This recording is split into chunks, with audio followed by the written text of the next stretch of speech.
Hello मेरे प्यारे बच्चों, कैसे हो आप सब। आई होप मस्त होंगे, चकाचक होंगे और अपनी पढ़ाई को बड़ी ईमानदारी और ऑनेस्टली आगे लेकर चल रहे होंगे। सो देखो भाई, बात इतनी सी है कि अगर अच्छे से पढ़ते जाओगे, कॉन्सेप्ट क्लियर होते जाएंगे, क्वेश्चन बनते चले जाएंगे, तो रिजल्ट तुम्हारे करीब आता जाएगा। और अगर इस किसी भी काम में बेईमानी करोगे तो जिस दिन नीट का पेपर अगले साल होना है उस दिन फिर बड़ा पछताने को पछताओगे। सो किस लिए खुद से ईमानदार रहना सबसे बड़ी इंपॉर्टेंट चीज होती है जो एक बच्चा अपने लिए कर सकता है। कल का लेक्चर आप सबने पढ़ा होगा और कल के लेक्चर के अंदर हम लोगों ने आयनाइजेशन एंथैल्पी को अच्छे से कवर कर लिया है, जहां पर आयनाइजेशन एंथैल्पी का variation among in a period, in a group, different different exceptions, radii से कैसे इफेक्ट होता है, जेड इफेक्टिव से कैसे उसकी एप्लीकेशन वहां पर होती है, वो सब कुछ अपन ने देखा। और अब टाइम है नेक्स्ट कैरेक्टरिस्टिक्स को पढ़ने का। That is the fourth characteristics in periodic table या fourth trend in periodic table, and it is known as electron gain enthalpy. नाम से समझ में आ रहा होगा, इलेक्ट्रॉन गेन एंथैल्पी। इलेक्ट्रॉन लेने के लिए जो भी हीट एनर्जी की रिक्वायरमेंट, क्योंकि एंथैल्पी शब्द हमें सीधा हीट एनर्जी की तरफ डायरेक्ट करता है। इलेक्ट्रॉन को गेन, अगर कोई भी एक एटम अपने आइसोलेटेड गैसियस फेज में एक इलेक्ट्रॉन गेन करता है, उसके लिए हीट एनर्जी की कैसी रिक्वायरमेंट उसको होती है, क्या उस प्रोसेस इलेक्ट्रॉन गेन होने के वक्त एनर्जी वो रिलीज करता है या फिर इलेक्ट्रॉन गेन करने के वक्त वो एनर्जी को एब्जॉर्ब करता है टू एक्सेप्ट दैट इलेक्ट्रॉन। इन चीजों पे हमें यहाँ पे क्या करनी है, चर्चा करनी है। और जैसे ये चर्चा खत्म होगी आपका ये टॉपिक स्ट्रॉन्ग हो चुका होगा conceptually.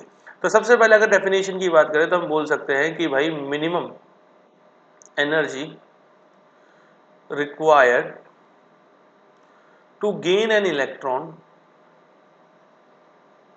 in an isolated gaseous atom, isolated gaseous atom, comma, known as electron gain enthalpy. अब देखो बेटा, ये जो इलेक्ट्रॉन गेन एंथैल्पी है, it is a relation of heat energy. ये हीट एनर्जी को रिफ्लेक्ट करता है। इसी इलेक्ट्रॉन गेन एंथैल्पी को हम एक और नाम से पहचानते हैं और इसको रेफर किया जाता है electron affinity. So electron affinity is just a characteristic. समझ रहे, electron affinity just a characteristics है, ठीक है। और जो वैल्यू वाइज अगर हम एंथैल्पी कितनी हीट एनर्जी अब्सॉर्ब या रिलीज जो भी होने वाली होगी, जो हम सीखेंगे, उसकी वैल्यू इलेक्ट्रॉन गेन एंथैल्पी के रेस्पेक्ट में देते हैं।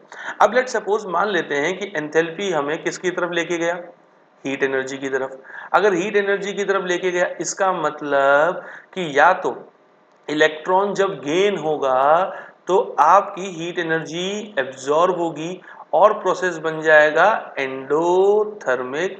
और अगर प्रोसेस एंडोथर्मिक बन गया तो इलेक्ट्रॉन गेन एंथैल्पी की वैल्यू ग्रेटर देन 0 देखने को मिलेगी। समझ में आया।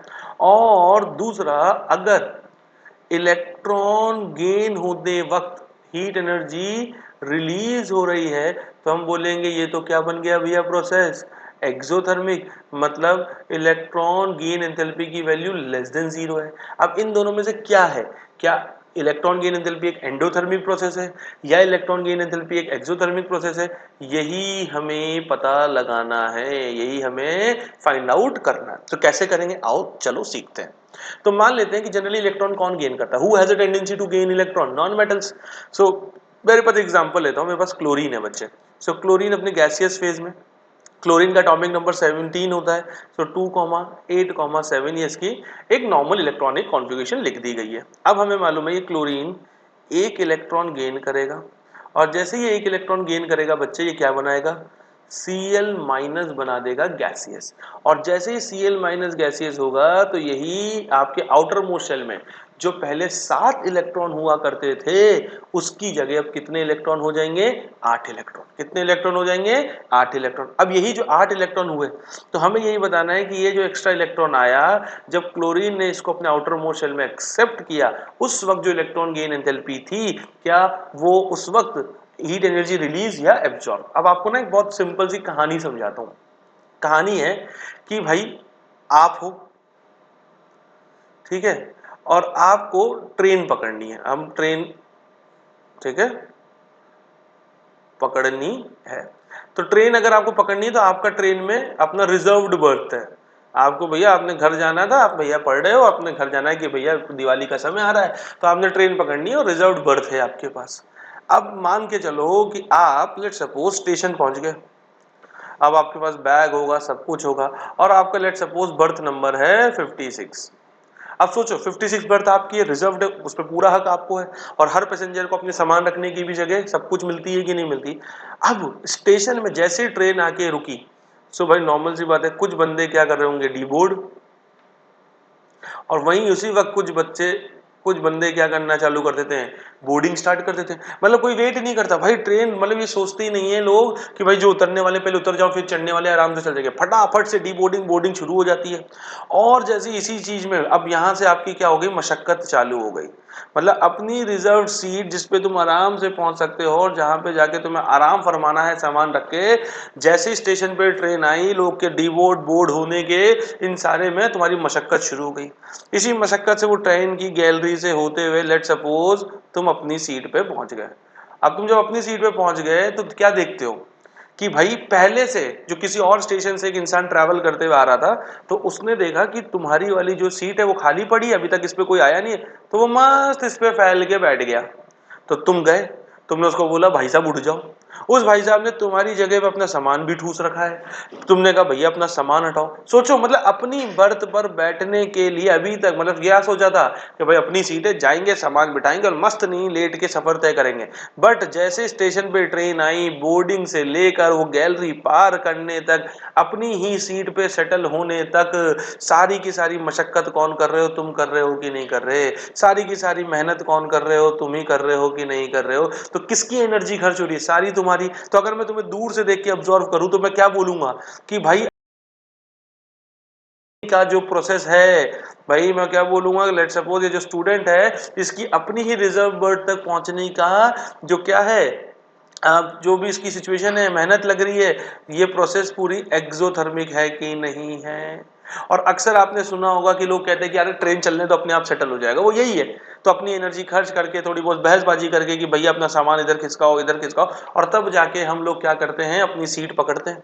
उसी तरीके से ध्यान से समझना, उसी तरीके से आप ये मान के चलो, ये आपका आउटर मोस्ट शेल है, ठीक है।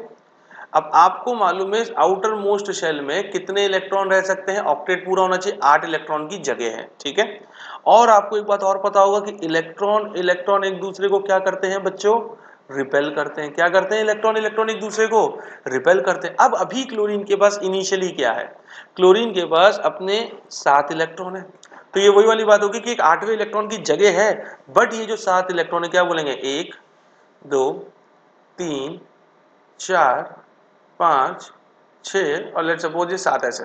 तो आपस में एक मैक्सिमम दूरी मेंटेन करके, क्योंकि एक दूसरे को रिपल करेंगे, मेंटेन करके रहेंगे, जिससे इनके बीच में लड़ाई झगड़ा भी ना हो और ये सातों लोग मस्त नहीं रहेंगे कि नहीं रहेंगे। ठीक है, अभी जगह है 8वीं की, बट क्योंकि वो बंदा अभी तक इनके पास है ही नहीं, वो इलेक्ट्रॉन इनके पास है ही नहीं, तो ये 7 इलेक्ट्रॉन मस्त नहीं फैल के रह रहे हैं कि नहीं रह रहे हैं, तो मस्त फैल के रह रहे हैं।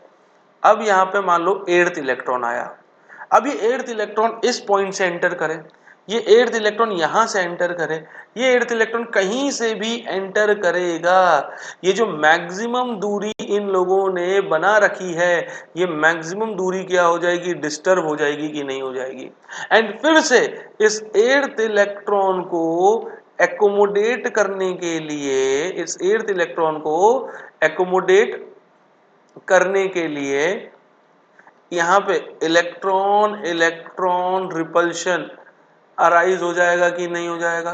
तो एटम क्या करता है बेटा, एटम खुद के अंदर से क्या करता है, इस रिपल्शन को ओवरकम करने के लिए अपने अंदर से एनर्जी रिलीज करता है to overcome and gain stability.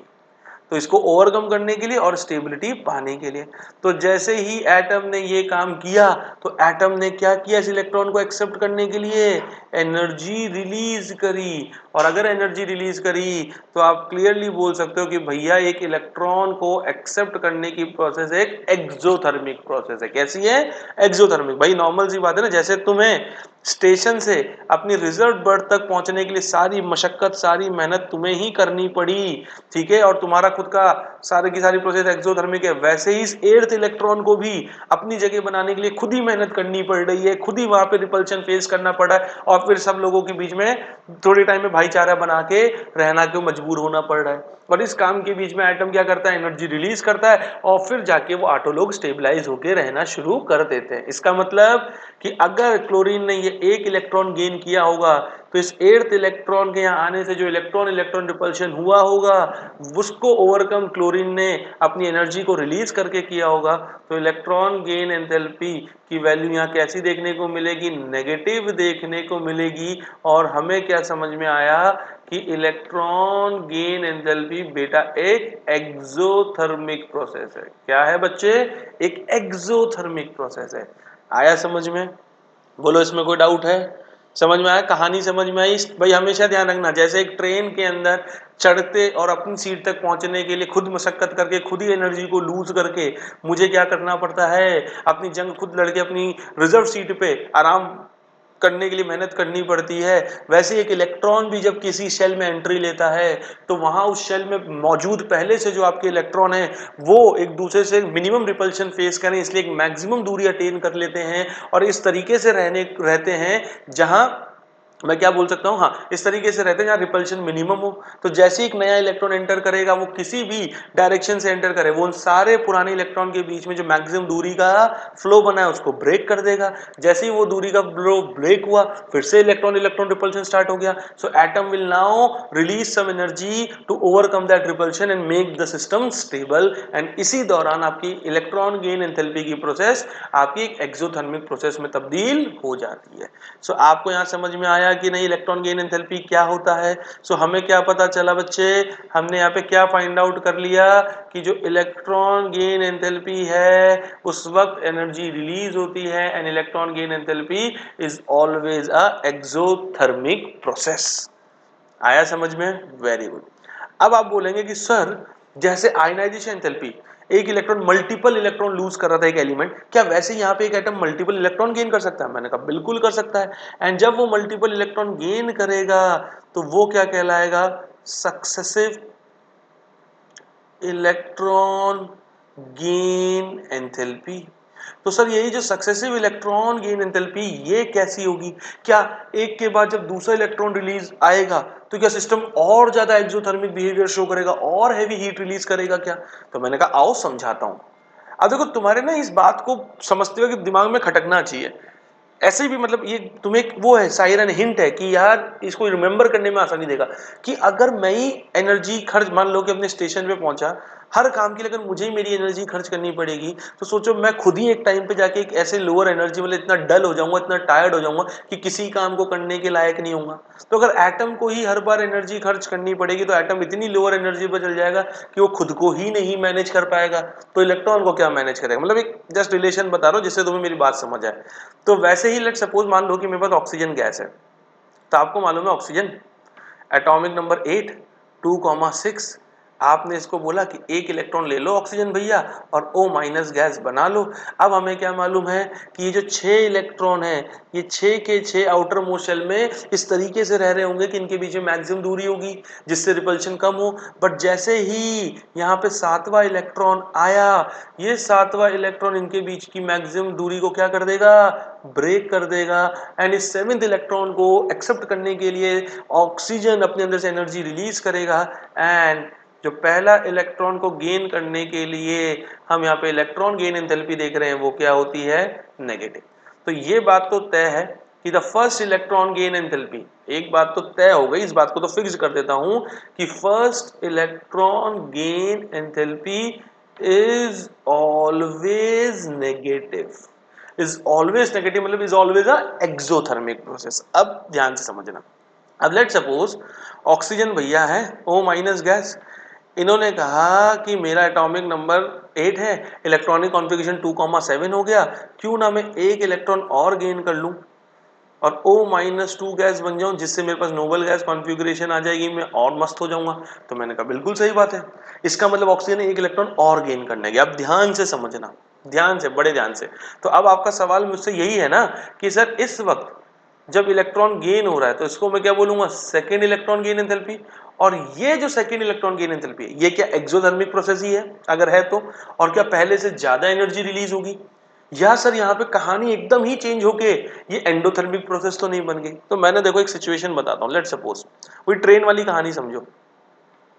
तो सिचुएशन ऐसी है कि तुम ट्रेन की, ठीक है, तुम ट्रेन पकड़ने के लिए कहाँ पहुंचे? स्टेशन। स्टेशन पहुंचे, ट्रेन आई, तुमने क्या करा? बोर्डिंग। बोर्डिंग करने के बाद तुम अपने कहाँ गए? Reserved birth. अब जब तक तुम रिजर्व्ड बर्थ पे गए, लेट सपोज, समझ में आ गई बात? तो यहां से यहां तक सारी एनर्जी तुम खर्च करो, सारी मेहनत, वो लोग निकल रहे हैं, चढ़ रहे हैं, धक्का मुक्की हो रही है अपनी जगह तक पहुंचने की, सारी मतलब एनर्जी तुम खर्च करते जा रहे हो, मतलब अभी तक की सारी प्रोसेस एक्सोथर्मिक है। अब जैसे तुम रिजर्व बर्थ पे पहुंचे, तुम क्या देखते हो? वहां तो एक पर्सन पहले से बैठा हुआ है। तुमने बोला उसको कि भैया उठो, ये मेरी जगह है। तुमने बोला कि सर जी उठ जाइए, ये मेरी जगह है, मेरे रिजर्व बर्थ है। बट वो पर्सन कहता है कि नहीं, दिस इज माय बर्थ, ये मेरी भी सीट है। तो तुम क्या करोगे? मतलब तुम्हारे पास जिस सीट का टिकट है वो कह रहा है कि मेरे पास भी उसी सीट का टिकट है, ये रिजर्व बर्थ है। अब नॉर्मल सी बात है, ये तुम दोनों के बंदों के बीच में अपनी सीट को लेके जो क्लैश होगा, अब वो क्लैश तुम कितना भी लड़ लो, कितना भी माथापच्ची कर लो, एक दूसरे पे हाथ उठा दो, बट ये क्लैश तुम खुद से सॉल्व नहीं कर सकते कि आखिर वो सीट है किसकी। तो इस क्लैश को समझ रहे हो? तो मतलब तुम कितना भी खुद को एक्सोथर्मिक बना लो, कितनी भी खुद से एनर्जी रिलीज कर दो, क्या तुम खुद को स्टेबिलिटी प्रोवाइड कर पा रहे हो? नहीं। तो इस क्लैश को सॉल्व करने के लिए तुम्हें किसकी जरूरत पड़ेगी? टिकट कलेक्टर टीसी की। किसकी? टिकट चेकर की तुम्हें जरूरत पड़ेगी। तो जैसे तुमने टिकट चेकर को इन्वॉल्व किया तो ये थर्ड पार्टी हो गई कि नहीं हो गई?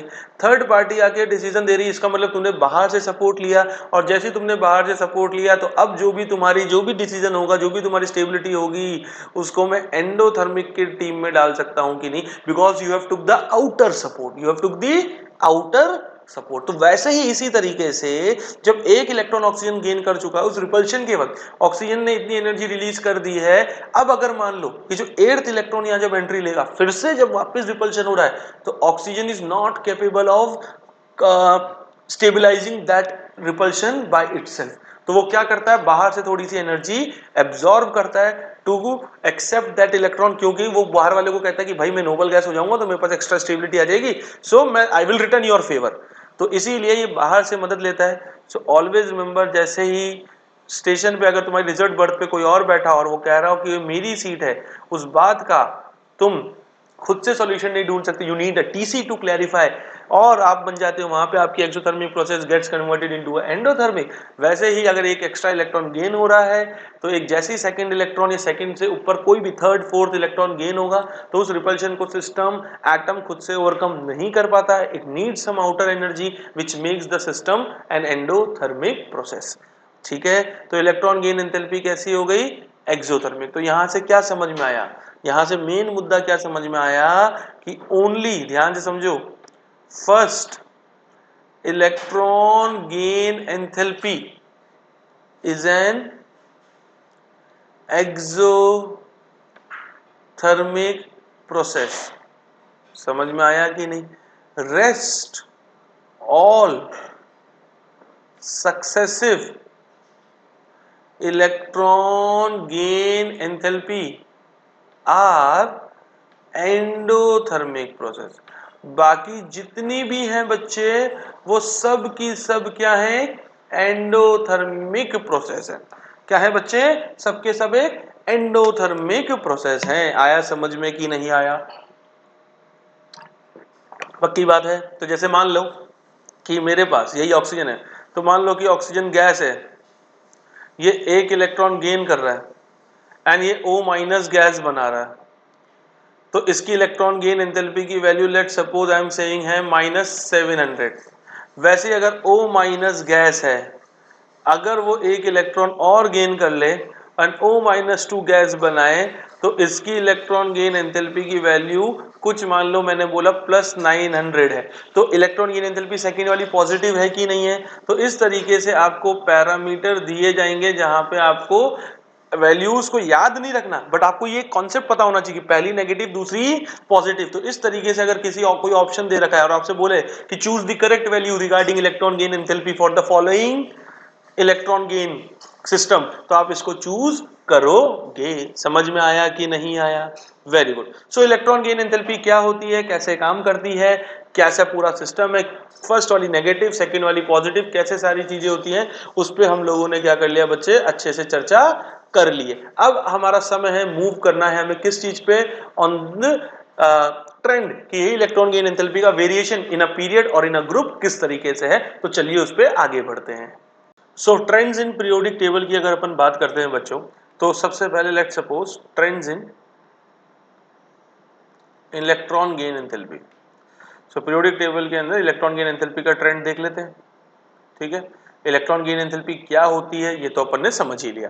तो trends in electron gain enthalpy की हम बात करें तो उसमें बच्चों क्या करते हैं अपन, सबसे पहले वेरिएशन इन अ पीरियड देखा जाता है। सो इन अ पीरियड अगर हम बात करें कि इलेक्ट्रॉन गेन एंथैल्पी अगर हम एलिमेंट टू एलिमेंट पीरियड में मूव करते जाएं तो इलेक्ट्रॉन गेन एंथैल्पी का वेरिएशन क्या होगा, क्या इंक्रीज होगी, डिक्रीज होगी, किस तरीके से यहाँ पे इस पे हम कमेंट कर सकते हैं, ये सीखना है हमें। ठीक है, तो बेसिक बात आपको समझ में आ चुकी है। क्या समझ में आ चुकी है? बेसिक कि आपको first electron gain enthalpy negative होती है और सेकंड वाली पॉजिटिव। और जनरल जब भी क्वेश्चन के अंदर क्वेश्चन आता है, हमें कंपैरिजन कराने को बोला जाता है डिफरेंट एलिमेंट में, तो वो फर्स्ट इलेक्ट्रॉन गेन एंथैल्पी के पर्सपेक्टिव से ही क्वेश्चन फॉर्म होता है। सो अगर मैं बात करता हूं, लेट सपोज सेकंड पीरियड ले लेते हैं। सेकंड पीरियड क्यों ले रहे हैं? क्योंकि सेकंड पीरियड आपकी एक हैंडसम अमाउंट ऑफ एलिमेंट्स उसमें प्रेजेंट होते हैं, 8 element. So lithium, beryllium, boron, carbon, nitrogen, oxygen, fluorine और नियॉन।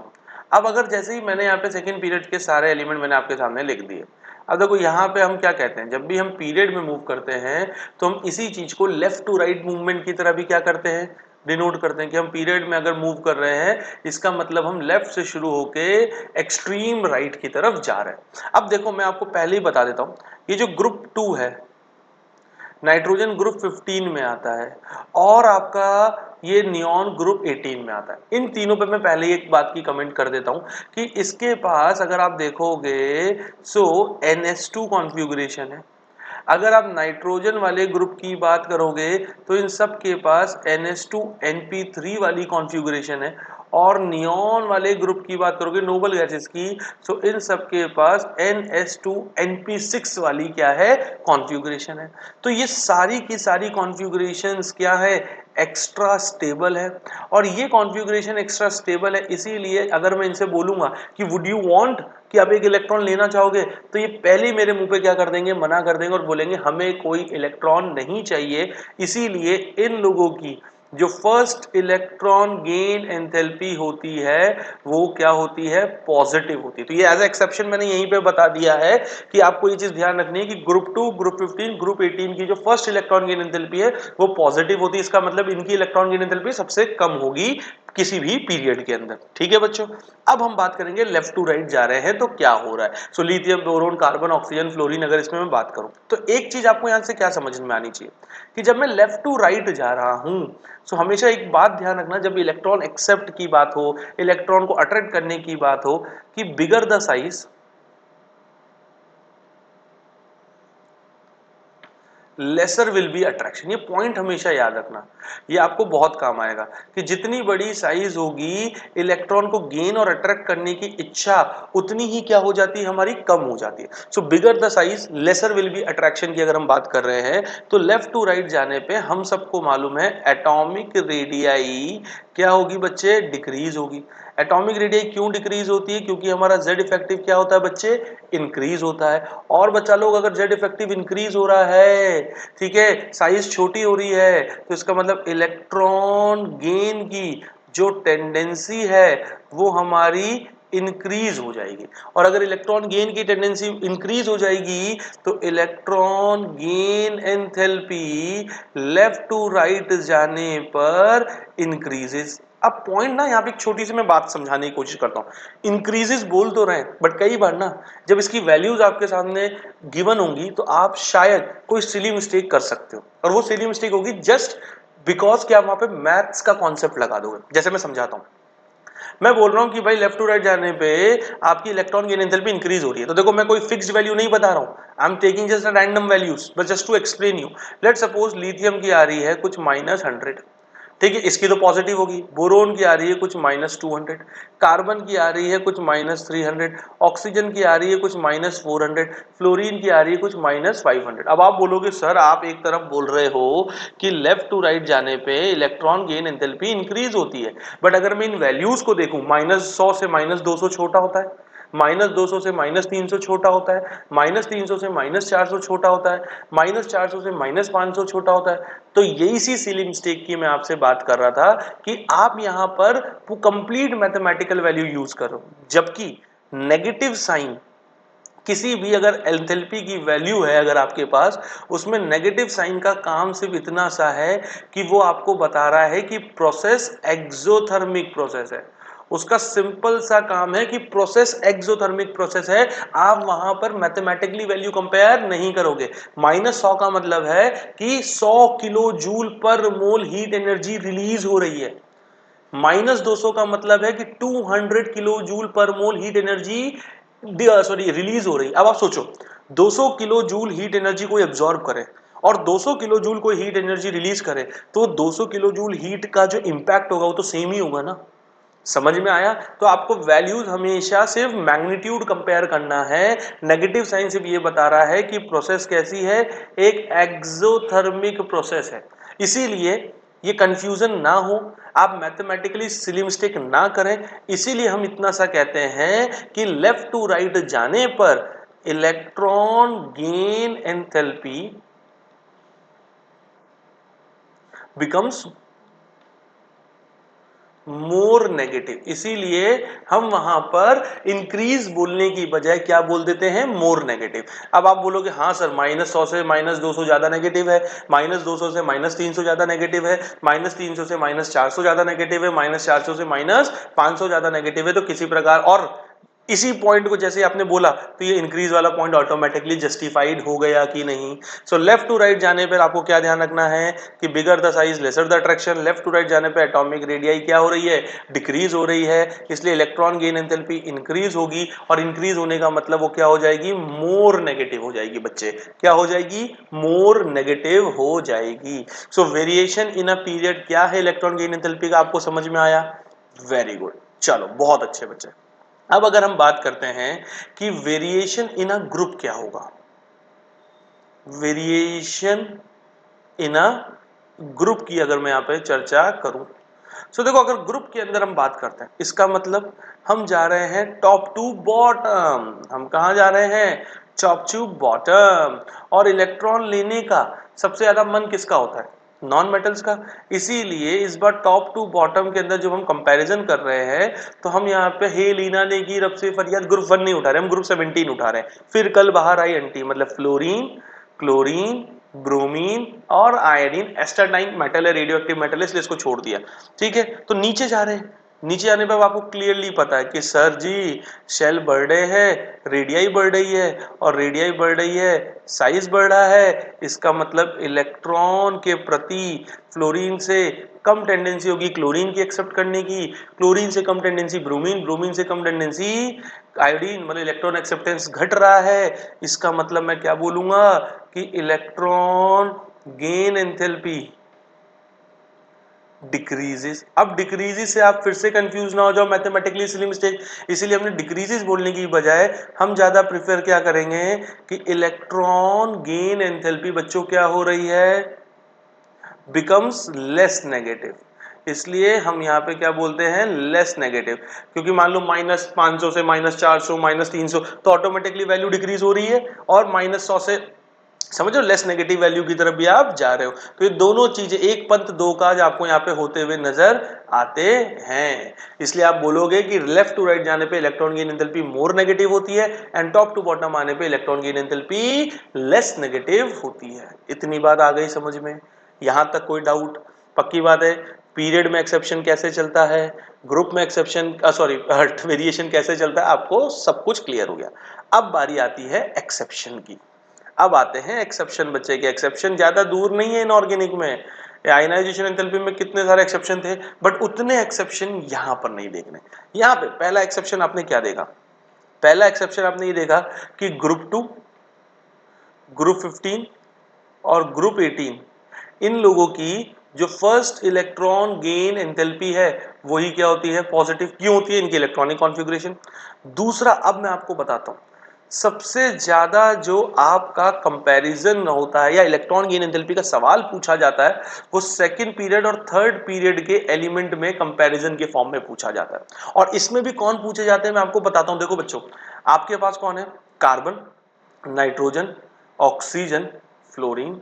नीचे कौन आएगा, सिलिकॉन, फास्फोरस, सल्फर और क्लोरीन। अब आप क्या बोलोगे कि सर सेकंड पीरियड वाले लोग लेफ्ट टू राइट जा रहे हैं, तो जैसे जैसे एक्सट्रीम राइट में जाऊंगा electron gain enthalpy more negative, और सर जैसे जैसे मैं टॉप टू बॉटम जाऊंगा तो इलेक्ट्रॉन गेन एंथैल्पी डिक्रीज होगी। तो आपको दिखा कि सर एक्सट्रीम राइट में कौन बैठा है, सर फ्लोरीन बैठा है। तो जो सबसे ज्यादा राइट में बैठा उसकी सबसे ज्यादा नेगेटिव वैल्यू, मतलब उसकी इलेक्ट्रॉन एक्सेप्ट करने की टेंडेंसी सबसे ज्यादा होगी, और सबसे ज्यादा नेगेटिव वैल्यू कौन शो कर रहा होगा, फ्लोरीन। कौन शो कर रहा होगा, फ्लोरीन। बिल्कुल सही है, जितना आपको पढ़ाया अगर उसी हिसाब से आप कॉन्सेप्ट अप्लाई करोगे, अगर आपका आंसर भी फ्लोरीन आ रहा है तो आपने बहुत सही समझा है, कोई गलती नहीं है। बट क्या बोला जाता है कि मोस्ट इलेक्ट्रॉन गेन एंथैल्पी या इलेक्ट्रॉन का सबसे बड़ा भूखा, इलेक्ट्रॉन एफिनिटी मतलब इलेक्ट्रॉन का भूखा, वो कौन, फ्लोरीन नहीं है, वो क्लोरीन है। मैंने कहा ये क्या पंगा पा दिया कि फ्लोरीन जीत रहा है, एक्सट्रीम राइट फ्लोरीन बैठा है, सबसे ज्यादा नेगेटिव उसकी होनी चाहिए, बट आप जिता दे रहे हो क्लोरीन को। मैंने कहा ऐसा क्यों, तो ऐसा इस वजह से बच्चे, क्योंकि फ्लोरीन के क्या होती है, बहुत स्मॉल साइज होती है, और इसी स्मॉल साइज के अंदर उसकी जो आउटर मोस्ट शेल के 7 इलेक्ट्रॉन होते हैं वो बहुत ही हाई इलेक्ट्रॉन, उसकी जो इलेक्ट्रॉन क्लाउड डेंसिटी है वो बहुत ज्यादा फील होती है। अब इस हाई इलेक्ट्रॉन क्लाउड डेंसिटी के अंदर जब वो अपना एर्थ इलेक्ट्रॉन, भाई 7 तो पहले से है, एर्थ इलेक्ट्रॉन को क्या करता है, एक्सेप्ट करता है, तो जैसे ही वो एर्थ इलेक्ट्रॉन आएगा वहां इलेक्ट्रॉन इलेक्ट्रॉन रिपल्शन आएगा।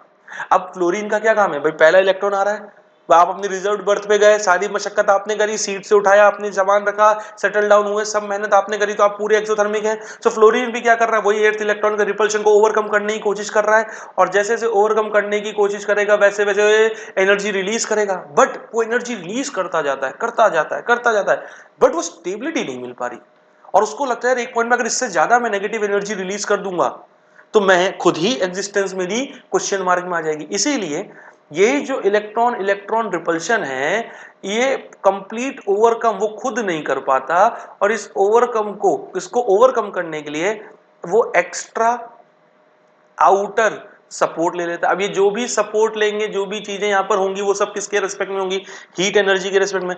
और जैसे ही एक्स्ट्रा आउटर सपोर्ट लिया इसका मतलब उसने कुछ पॉजिटिव हीट एनर्जी क्या कर ली, एब्जॉर्ब करी। उसने क्या कर ली, कुछ पॉजिटिव हीट एनर्जी क्या करी, एब्जॉर्ब करी, और जैसे ही ये पॉजिटिव हीट एनर्जी वो एब्जॉर्ब करता है तो जो उसकी overall negative electron gain enthalpy है वो लेस नेगेटिव हो जाती है विद रिस्पेक्ट टू क्लोरीन। समझ रहे, मतलब इसकी खुद के पांव पे कुल्हाड़ी पड़ गई, और इस वजह से क्लोरीन से जैसे इसकी less electron gain enthalpy less negative हुई तो हमने ये बात बोलना शुरू कर दिया कि सबसे ज्यादा इलेक्ट्रॉन एफिनिटी किसकी होती है, क्लोरीन की होती है। सबसे ज्यादा इलेक्ट्रॉन गेन एंथैल्पी किसकी होती है, आपकी क्लोरीन की होती है। समझ में आया बच्चे, पक्की बात। तो ये जो सेकंड पीरियड के रेस्पेक्ट में थर्ड पीरियड वाले ने, समझ रहे, सेकंड पीरियड की स्मॉल साइज और हाई इलेक्ट्रॉन क्लाउड डेंसिटी, ये फ्लोरीन के अंदर जो सिनेरियो हो रहा वही सेम सिनेरियो ऑक्सीजन भी एक्सपीरियंस करता है। समझ में आया कि नहीं। इसीलिए जो एक्सेप्शन क्रिएट होता है, मैं वापस से लिखता हूं, carbon, nitrogen, oxygen, fluorine, silicon, phosphorus, sulphur और क्लोरीन। तो अब आपको क्या पता चला, सबसे ज्यादा इलेक्ट्रॉन गेन एंथैल्पी किसकी है, क्लोरीन की।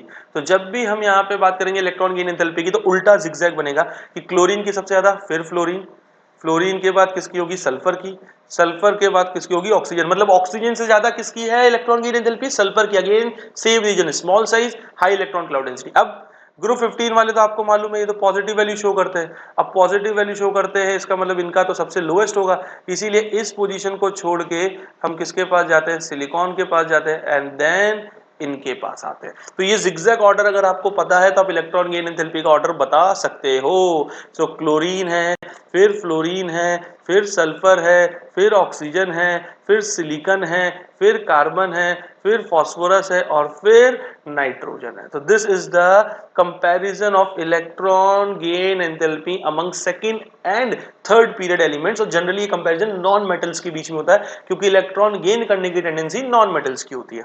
सो ये एक्सेप्शंस आपको यहाँ पर क्या रखने हैं, ध्यान रखने हैं। तीसरा एक एक्सेप्शन हमने एक सक्सेसिव आयनाइजेशन एंथैल्पी में क्या देखा था कि सक्सेसिव इलेक्ट्रॉन गेन एंथैल्पी, लगता है पुरानी क्लास में ही चलते जा रहे हैं कि सर नहीं, सक्सेसिव इलेक्ट्रॉन गेन एंथैल्पी की अगर मैं बात करूं तो रेस्ट मैं क्या बोलूंगा, सेकंड एंड ऑल क्या होती है, पॉजिटिव।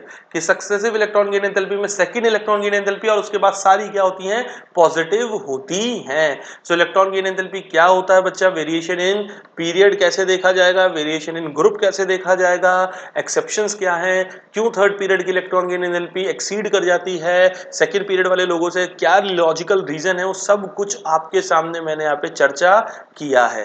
तो इसी के साथ इलेक्ट्रॉन गेन एंथैल्पी कंप्लीटली क्या होती है, खत्म होती है। इसके अंदर इससे ज्यादा कुछ नहीं है। हाँ, एक छोटी सी चीज मैं आपको और बताऊं, जब ज्ञान की बात के फॉर्म में समझो, आप बोलोगे देखो एक चीज समझना, इलेक्ट्रॉन गेन एंथैल्पी की अगर मैं बात करता हूं बच्चे, किसकी बात कर रहा हूं अगर मैं, इलेक्ट्रॉन गेन एंथैल्पी, तो ये की वैल्यू है, ये एक पूरी प्रोसेस को डिनोट कर रहा है। यहां पे एंथैल्पी हीट एनर्जी की वैल्यू आ रही है, इसलिए इलेक्ट्रॉन गेन एंथैल्पी नेगेटिव आती है। बट यही जब मैं इलेक्ट्रॉन एफिनिटी की वैल्यू बोलता हूं तो यही नेगेटिव वैल्यू को हम पॉजिटिव फॉर्म में लिख देते हैं, क्योंकि इलेक्ट्रॉन एफिनिटी सिर्फ भूख को बता रहा है। समझ में आ गई बात, तो इलेक्ट्रॉन एफिनिटी की वैल्यू हमेशा पॉजिटिव होती है, ये चीज ध्यान रखना। बस अलग से आपके दिमाग में ये होना चाहिए, अगर आप इलेक्ट्रॉन एफिनिटी की वैल्यू क्या होती है, पॉजिटिव। इतना डीप कोई सवाल पूछेगा नहीं, हमेशा आपके दिमाग में तो आपको यही रखना है कि भाई electron gain enthalpy, electron gain enthalpy है वो फर्स्ट इलेक्ट्रॉन गेन एंथैल्पी क्या होता है, नेगेटिव होता है। क्या होता है बच्चे, नेगेटिव होता है। बट अगर आपके सामने कोई सवाल आ जाए जहां पे ऑक्सीजन, फ्लोरीन, इन सब में कंपेयर कराया जाए और इन सब की एक पॉजिटिव वैल्यू, या आपको चार एलिमेंट दे दे, उनकी एलिमेंट ना दे के वैल्यूज दे दे, चारों वैल्यू पॉजिटिव दे और आपको इलेक्ट्रॉन एफिनिटी का ऑर्डर पूछा है, तब आप वहां पर वो पॉजिटिव वैल्यू को नेगेटिव, उनके आगे नेगेटिव साइन लगा के कंपेयर करके आंसर करिएगा कि कौन ज्यादा नेगेटिव है और कौन लेस नेगेटिव है। क्योंकि इलेक्ट्रॉन एफिनिटी एक कैरेक्टरिस्टिक है, एक प्रॉपर्टी है, क्या है, कैरेक्टरिस्टिक है और एक प्रॉपर्टी है, इस वजह से इसका रिजेम्बलेंस पॉजिटिव होता है। आया समझ में कि नहीं आया, कोई डाउट, वेरी गुड। चलो अब इसी के साथ एक ज्ञान की बात और समझ लो, जब हम इलेक्ट्रॉन गेन एंथैल्पी और आयनाइजेशन एंथैल्पी अच्छे से पढ़ चुके होते हैं ना बच्चे, तो आपसे एक कैरेक्टरिस्टिक्स, आप आयनाइजेशन एंथैल्पी की हेल्प से, आयनाइजेशन एंथैल्पी की हेल्प से मेटालिक कैरेक्टर इंक्रीज होगा या मेटालिक कैरेक्टर डिक्रीज होगा, इसका जवाब भी देने लायक बन जाते हैं। आयनाइजेशन एंथैल्पी की हेल्प से अगर कोई मुझसे पूछे कि बताओ मेटालिक कैरेक्टर इंक्रीज हो रहा है या डिक्रीज, तो हमने कहा मेटालिक कैरेक्टर का आयनाइजेशन एंथैल्पी से क्या लेना देना। तो मैंने कहा मेटल कौन, जो इलेक्ट्रॉन लूज करता है, और कोई कितनी जल्दी इलेक्ट्रॉन लूज करेगा उसकी डिपेंडेबिलिटी उसकी आयनाइजेशन एंथैल्पी पे। समझ में आया। तो मेटालिक कैरेक्टर का सिंपल सा मतलब है tendency to lose electron faster, तो जो जितना तेजी से इलेक्ट्रॉन लूज करेगा उसकी आयनाइजेशन एंथैल्पी उतनी ज्यादा। तो देखो लेफ्ट टू राइट जब हम जा रहे हैं तो हमें मालूम है आयनाइजेशन एंथैल्पी इंक्रीज, मतलब इलेक्ट्रॉन आसानी से नहीं निकलेगा, तो मेटालिक कैरेक्टर डिक्रीज। और आप देख भी रहे लिथियम, बेरिलियम, बोरोन, कार्बन, आप मेटल से नॉन मेटल की तरफ जा रहे हैं। बट अगर मैं टॉप टू बॉटम की बात करूंगा तो टॉप टू बॉटम जाने पे ionisation enthalpy decreases, ionisation enthalpy decreases तो मेटालिक कैरेक्टर इंक्रीजेस। आया समझ में कि नहीं, वेरी गुड। अच्छा अब लेट्स सपोज, बताओ कई बार ऐसे सवाल आ जाता है, लेट्स सपोज यही ग्रुप 17 है, अब फ्लोरीन, क्लोरीन, ब्रोमीन और आयोडीन, अब वैसे तो ये नॉन मेटल है, बट अगर इनमें कोई पूछ ले कि भाई मेटालिक कैरेक्टर नीचे आने पे क्या हो रहा है, तो आप तो बहुत सिंपल सी यही चीज देखोगे, अगर ये इलेक्ट्रॉन लूज करते तो ये मेटालिक कैरेक्टर शो करते। मान लो अगर ये इलेक्ट्रॉन लूज कर रहे हैं तो नीचे जाने पे साइज क्या हो रही है इनकी, बढ़ रही है। साइज बढ़ रही है तो एक दूसरे के रेस्पेक्ट में नीचे आने पे आयनाइजेशन एंथैल्पी इलेक्ट्रॉन निकालने के लिए कम खर्चा करना पड़ेगा, तो मेटेलिक कैरेक्टर बढ़ता हुआ नजर आएगा। सो आपको तो जिस भी एलिमेंट, जिस भी ग्रुप की बात हो रही है वहां पे कॉन्सेप्ट लगा देना है कि भाई जिन लोगों में कंपैरिजन करना है मेटेलिक कैरेक्टर का, उनकी आयनाइजेशन एंथैल्पी का रिलेशन एक दूसरे से कैसा है, बस उसी के हिसाब से मेटेलिक कैरेक्टर का भी ऑर्डर दे देना। अगर तो हम सिंपल सी ये बात बोल सकते हैं कि ionisation enthalpy is inversely proportional to metallic character, क्योंकि मेटेलिक कैरेक्टर जितना ज्यादा होगा मतलब इलेक्ट्रॉन उतनी तेजी से निकला होगा, तो आयनाइजेशन एंथैल्पी बच्चे वहां पे उतनी ज्यादा क्या होगी, कम होने वाली होगी।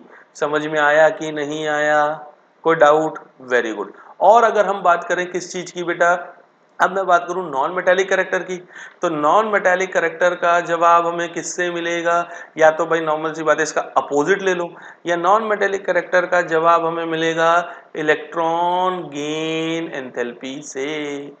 किससे मिलेगा, इलेक्ट्रॉन गेन एंथैल्पी से।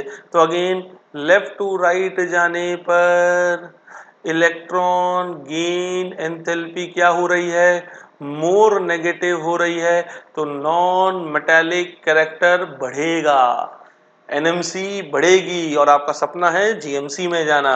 समझ में आया? तो ये कॉन्सेप्ट को याद रखना और जीएमसी में जाने का रास्ता पक्का करना, ठीक है।